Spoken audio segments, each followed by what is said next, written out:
இலங்கைக்கு 15 ஆண்டுகளின் பின்னர் விஜயம் செய்துள்ள வியட்நாம் ஜனாதிபதி டோலாம் ஸ்ரீலங்கா நாடாளுமன்றத்தில் இன்று விசேட உரையாற்ற உள்ளார்.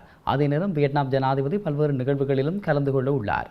வியட்நாம் ஜனாதிபதியும் அந்த நாட்டின் கம்யூனிஸ்ட் கட்சியின் மத்திய குழுவின் பொதுச் செயலாளருமான டோலாம் தலைமையிலான குழுவினர் நேற்றைய தினம் இரவு இலங்கைக்கு விஜயம் செய்துள்ளனர். இலங்கைக்கும் வியட்நாமிற்கும் இடையிலான ராஜதந்திர உறவுகள் ஆரம்பிக்கப்பட்டு 55 ஆண்டுகள் நிறைவடைவதை கொண்டாடும் வகையில் 2025ஆம் ஆண்டு ஜனாதிபதி அனுரகுமார திசாநாயக்க வியட்நாமுக்கு மேற்கொண்ட விஜயத்தின் போது விடுத்த அழைப்பிற்கு இணங்க இவர்கள் விஜயம் செய்துள்ளனர்.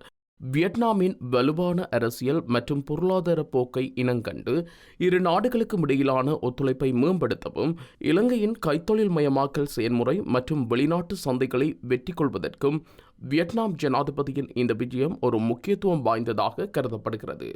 வியட்நாம் ஜனாதிபதியை வரவேற்கும் உத்தியோகபூர்வ நிகழ்வு ஸ்ரீலங்கா ஜனாதிபதி அனுரகுமார திசாநாயக்கவின் தலைமையில் ஜனாதிபதி அலுவலக வளாகத்தில் நடைபெறவுள்ளது. இதனைத் தொடர்ந்து பரஸ்பர முக்கியத்துவம் வாய்ந்த பல விடயங்கள் குறித்து இருதரப்பு பேச்சுவார்த்தைகள் நடத்தப்பட உள்ளதுடன் பல புரிந்துணர்வு ஒப்பந்தங்கள் கைச்சாத்திடப்பட உள்ளது. அத்துடன் இரு நாட்டு தலைவர்களும் இணைந்து ஊடக அறிக்கையை வெளியிட உள்ளனர். அதனைத் தொடர்ந்து வியட்நாம் ஜனாதிபதி கொழும்பு பொது நூலக வளாகத்தில் நிறுவப்பட்டுள்ள ஹோசி மின் சிலைக்கு மலர் அஞ்சலி செலுத்த உள்ளார்.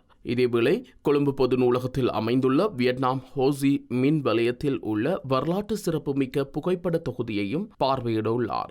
அதன் பின்னர் வியட்நாம் ஜனாதிபதி ஸ்ரீலங்கா நாடாளுமன்றத்தில் விசேட உரையாற்ற உள்ளார். 2015ஆம் ஆண்டுக்கு பின்னர் வெளிநாட்டு அரசு தலைவர் ஒருவர் ஸ்ரீலங்கா நாடாளுமன்றத்தில் உரை நிகழ்த்துவதும் முதலாவது சந்தர்ப்பம் இதுவாகும். மேலும் ஸ்ரீலங்கா பிரதமர் கரணி அமரசூரிய, சபாநாயகர் கலாநிதி ஜகத் விக்ரமரத்ன மற்றும் ஏனைய அரசியல் பிரதிநிதிகளுடனும் ஜனாதிபதி பல சுற்று பேச்சுவார்த்தைகளில் ஈடுபட உள்ளார். அதனைத் தொடர்ந்து வியட்நாம் ஜனாதிபதி டோலாம் இலங்கை வியட்நாம் வர்த்தக முதலீடு மற்றும் சுற்றுலா மாநாட்டின் பிரதான உரை நிகழ்த்த உள்ளார். வர்த்தக சந்திப்புகளை நிறைவு செய்த பின்னர் ஜனாதிபதி டோலாம் தலைமையிலான தூதுக்குழுவினர் இன்று இரவு தமது விஜயத்தை நிறைவு செய்து நாடு திரும்ப உள்ளனர்.